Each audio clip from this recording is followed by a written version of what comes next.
Chegamos no estacionamento da hidrelétrica. Aqui a caminhonete vai ficar talvez 2 dias. E agora nós vamos enfrentar 10 quilômetros de caminhada.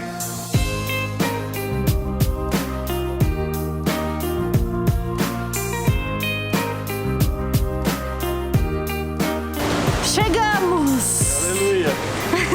Depois de 10 quilômetros e 4 horas caminhando. De uma longa caminhada.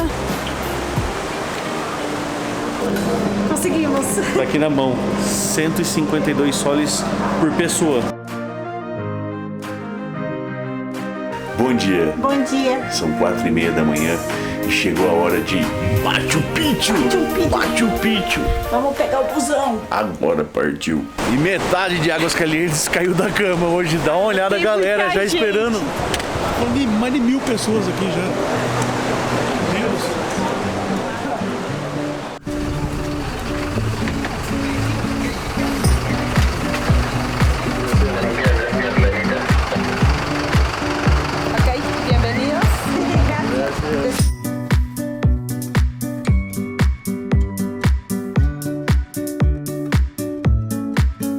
Assim que você passa na bilheteria, essa é a primeira visão que a gente tem de Machu Picchu.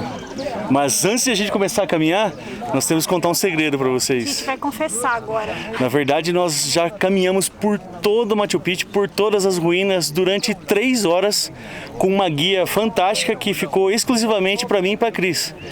A gente quis entender o que aconteceu tudo aqui, o que é Machu Picchu.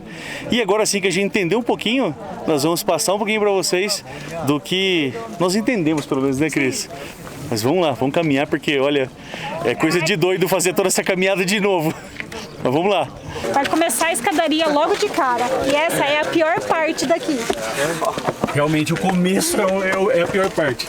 Dude, this is definitely the most active I've had. É inacreditável pensar que quase 5.000 pessoas visitam Machu Picchu por dia. E desde o ano passado eles mudaram um pouco as regras de visitação. Hoje você escolhe se você quer vir no período da manhã ou você quer vir no período após o meio-dia, no período da tarde. Eles fizeram essa divisão porque era muita gente ao mesmo tempo e começou a haver degradação do local. Então eles realmente dividiram em 2 turnos a visitação. Dá uma olhada na quantidade de gente que tem aqui para poder tirar foto. É o ponto mais famoso aqui para fazer aquela foto, sabe? Todo mundo posta. A famosa foto A do Machu Picchu. famosa. Não consegui nem chegar na foto. Vamos mostrar daqui mesmo. Mas olha que incrível.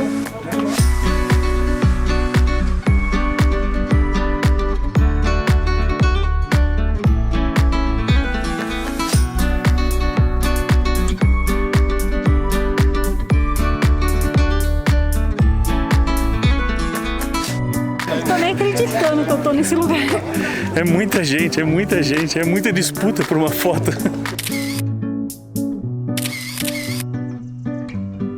A minha maior curiosidade era entender quais ferramentas que eles usavam para poder quebrar as pedras, para poder fazer esses cortes. E aqui mostra bem isso. A ferramenta que eles utilizavam era uma pedra mais dura do que essa. Eles abriam com uma pedra menor esses pequenos buracos, com a distância quase de um palmo do outro. Eles enfiavam uma madeira aqui, afiavam a ponta da madeira, enfiavam uma madeira aqui, outra aqui, e assim ia. E vinham regar todos os dias. Eles molhavam essa madeira todos os dias, durante semanas, às vezes meses, para essa madeira inchar e aí sim partir a pedra no meio. Olha a loucura para poder fazer um corte. Existem 2 métodos de construção aqui. Um deles, o mais simples, o mais rápido, eram utilizados pedras sem corte, sem precisão de corte, e eles eram assentados com barro, uma mistura até de lã de animal, lã de lhama, e existem alguns lugares que foi utilizado inclusive ovos. Caraca, quase que eu não passei aqui. Que estreitinho. Tive que murchar a barriga aqui para passar. Aquela montanha, a mais alta, ela é de fato Machu Picchu, que significa velha montanha. Mas ela, no fim, não é a mais famosa aqui nas fotos. Quem sai em todas as fotos que você vê de Machu Picchu é essa outra montanha, que se chama Huayna Picchu, e significa montanha jovem.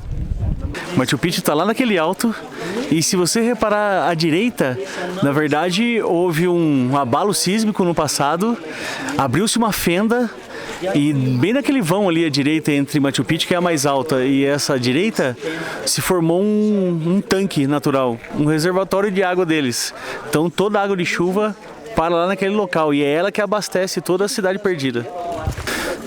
E desde lá do topo até aqui embaixo estão as famosas terraças, que é onde acontecia a agricultura daqui do povo Inca, né? Aqui que eles plantavam, aqui que eles produziam o que comiam. E existe um sistema de irrigação passando por cada uma dessas terraças, né? Que é quase uma escada. Essa água passava por todos esses degraus. E ainda o excesso dessa água, existem canaletas por todas elas que ligam a uma principal que solta água até lá embaixo no rio.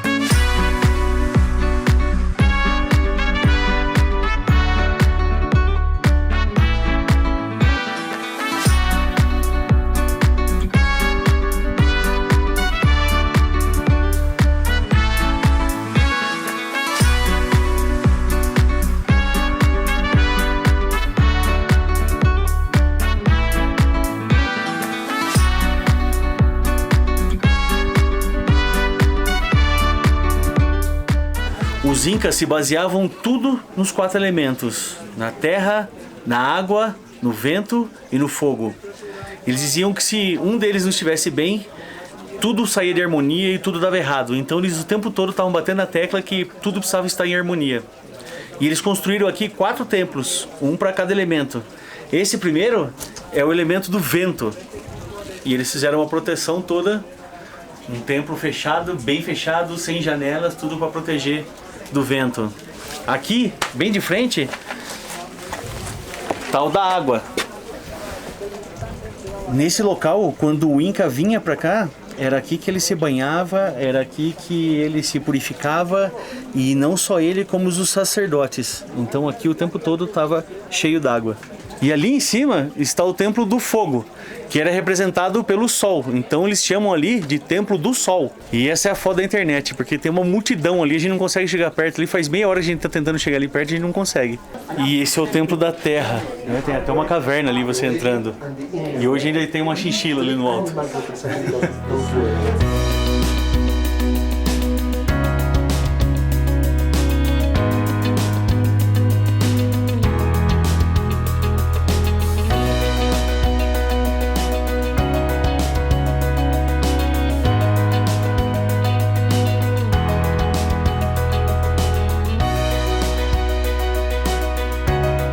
E esse é o templo que mais chamou nossa atenção, o templo da sabedoria, o templo do Condor.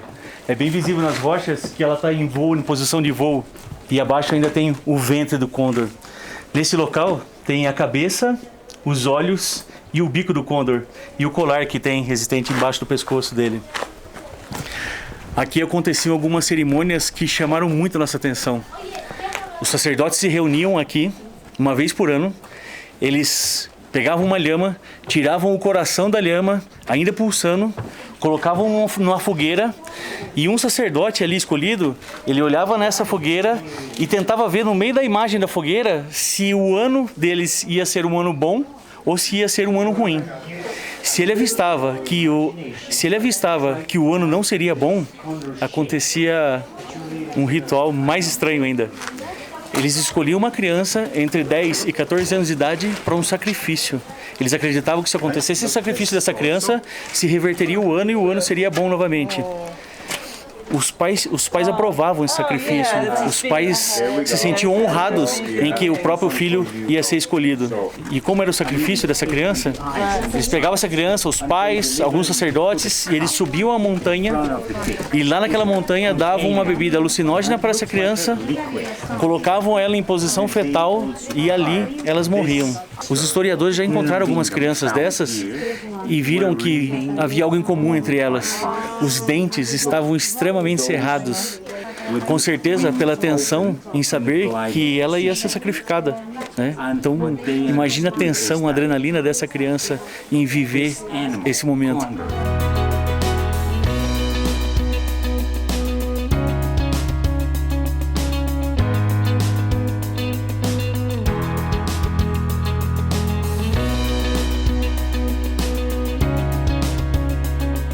E agora vocês vão conhecer a casa mais famosa da Cidade Perdida.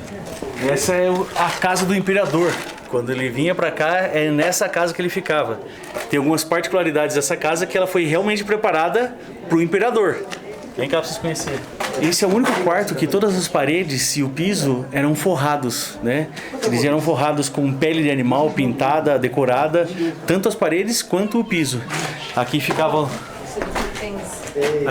a cama dele, que era feita de palha e dos mais nobres linhos que conseguiam dos animais da época. E diferente de qualquer outra casa aqui, essa era a única que tinha banheiro. É assim, era uma suíte.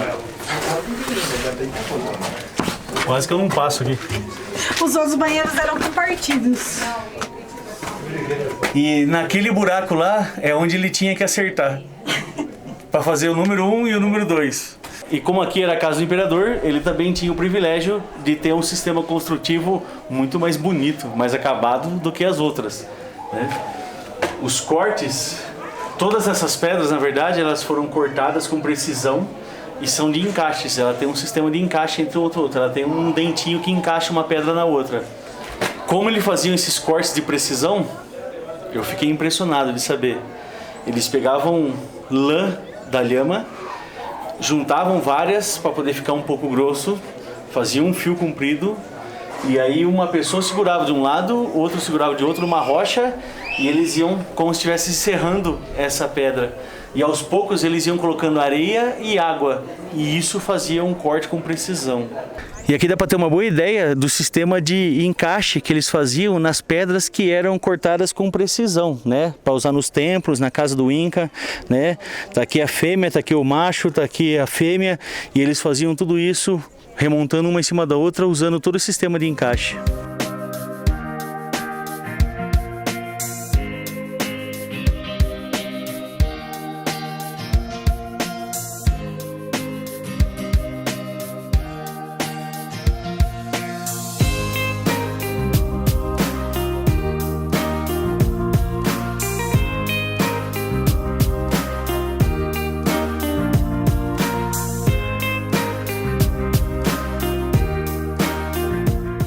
A praça principal da cidade aqui, que somente as lhamas podem entrar e pisar nesse gramadinho. Exclusividade delas, né? Exclusividade delas. São nascidas aqui. São super acostumadas com as pessoas. Todas as paredes são construídas em ângulo. Não só as paredes, como as portas. Vê que as portas todas também estão construídas em ângulo. Tudo isso pensando, com certeza, em abalos sísmicos e em terremoto. Machu Picchu está construída na mesma placa Machu Picchu está construído na mesma placa tectônica de Nazca, que está a 600 quilômetros daqui. Zoou eu de uma marca que eu não saiu tectônicas. E agora ele também conseguiu falar. E esse é o portão de controle para subir até Huayna Picchu. Para você fazer essa montanha, para você fazer essa trilha, você tem que fazer uma reserva de pelo menos 3, 4 meses com antecedência e pagar mais 200 soles. Lá no topo de Huayna Picchu também existe um templo, o Templo da Lua. Dizem que é lindo, maravilhoso e está feito, esculpido dentro de uma caverna. Estou cansado, gente. Está tão sombrinha gostosa aqui. Não tá.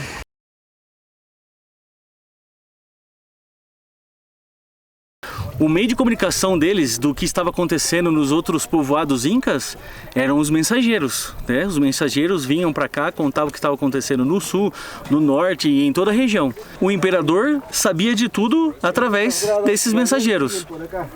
Um dia chegou um comunicado de Cusco dizendo que lá na cidade estava havendo o caos, que os espanhóis haviam chegado e que estavam em confronto com os incas, que estavam tomando conta do lugar. Mediante a chegada dos espanhóis em toda a região, os mensageiros não conseguiam mais vir trazer essas mensagens até aqui a Cidade Perdida.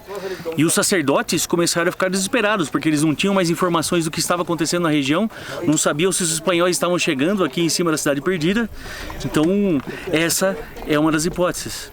E a outra também que os guias aqui contam é que aqui viviam somente os sábios, os sacerdotes, né, pessoas de grande estudo. Então os serviços de agricultura que ocorriam aqui eram feitos por pessoas que vinham até aqui, faziam esse serviço e iam embora. Elas não ficavam aqui nesse local, elas só vinham prestar o serviço e voltavam.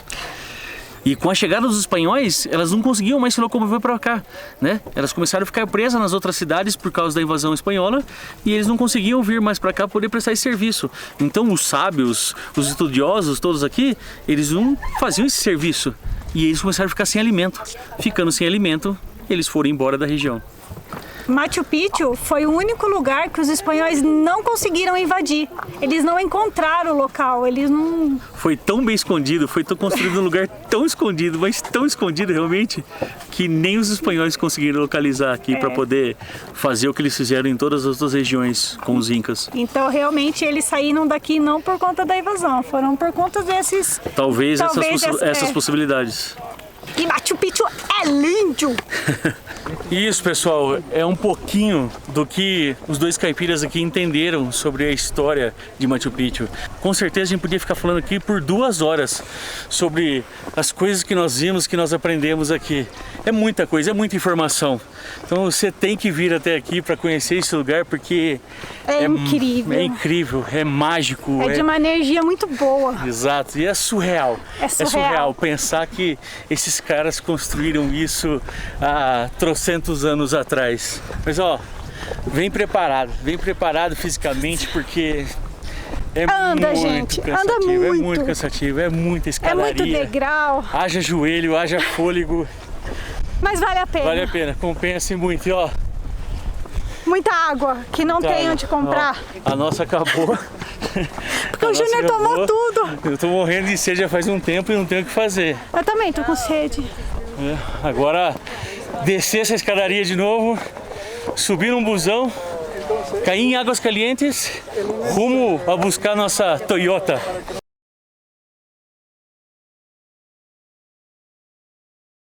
Você não achou que a gente ia voltar, depois de tudo isso, voltar os 10 quilômetros ainda até a Toyota, né? Sem chance nenhuma. E se você gostou de curtir nossa aventura desde Cusco até Machu Picchu por um caminho mais em conta, um caminho mais econômico para você conhecer Machu Picchu, eu acho que depois de toda essa aventura, a gente tem que exigir o seu like, o seu gostei aí no vídeo, gente. Deixa like aí. Nós merecemos, vai. Depois de tudo isso, depois de toda essa aventura divertidíssima, eu tenho certeza que a gente merece, né? E ainda com todas as informações que nós passamos de Machu Picchu da forma simples que nós entendemos, mas foi feito da melhor forma possível, com o maior carinho possível, para que você pudesse também caminhar com a gente no meio das ruínas de Machu Picchu. E compartilhe o vídeo também com o seu amigo, a sua família que gostaria de saber um pouquinho da história de Machu Picchu. Siga a gente